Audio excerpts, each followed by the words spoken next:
1,000 Americans how they thought wealth was distributed in the United States. This is what they said they thought it was. Dividing the country into 5 rough groups of the top, bottom, and middle 3 20% groups, they asked people how they thought the wealth in this country was divided. Then he asked them what they thought was the ideal distribution. And 92%, that's at least 9 out of 10 of them, said it should be more like this.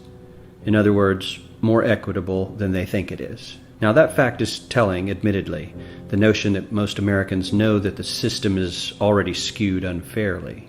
But what's most interesting to me is the reality compared to our perception. The ideal is as far removed from our perception of reality as the actual distribution is from what we think exists in this country. So ignore the ideal for a moment. Here's what we think it is again. And here is the actual distribution. Shockingly skewed. Not only do the bottom 20% and the next 20%, the bottom 40% of Americans barely have any of the wealth. I mean, it's hard to even see them on the chart. But the top 1% has more of the country's wealth than 9 out of 10 Americans believe the entire top 20% should have. Mind-blowing. But let's look at it another way, because I find this chart kind of difficult to wrap my head around. Instead, let's reduce the 311 million Americans to just a representative 100 people. Make it simple. Here they are: teachers, coaches, firefighters, construction workers, engineers, doctors, lawyers, some investment bankers, a CEO, maybe a celebrity or two. Now let's line them up according to their wealth. Poorest people on the left, wealthiest on the right, just a steady row of folks based on their net worth.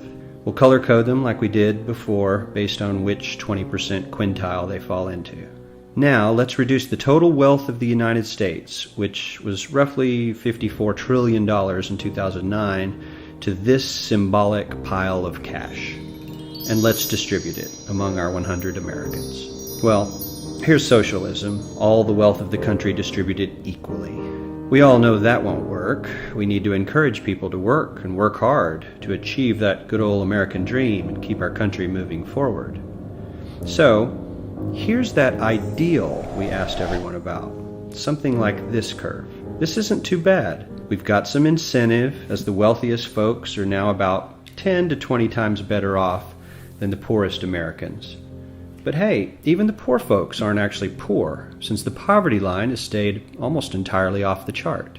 We have a super healthy middle class with a smooth transition into wealth. And yes, Republicans and Democrats alike chose this curve. 9 out of 10 people, 92%, said this was a nice, ideal distribution of America's wealth. But let's move on. This is what people think America's wealth distribution actually looks like.